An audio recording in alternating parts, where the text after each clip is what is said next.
Good morning. Positive for today.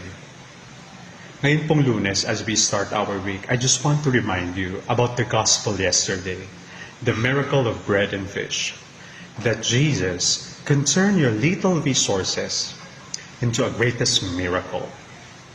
Kung matututo lang po sana tayong magbahagi at hindi natin iisipin kung gaano man kaliit or kalaki yung kaya natin ibigay, magiging milagro ito sa kapwa.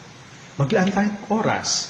Kung wala tayong maibigay, yung panahon, yung sarili, para sa kabubuti ng kapwa. Yung mga simpleng bagay, mag-create ito ng ripple effect na makapupukaw sa iba, na magbahagi din kung anong meron sila. Lalo na po ngayon na nagdaan tayo sa matinding kalamidad. Maraming taong nangangailangan ng tulong. Huwag na tayong mag-atubiling mag-share kahit gaano man kalaki o kaliit yung kaya nating ibigay.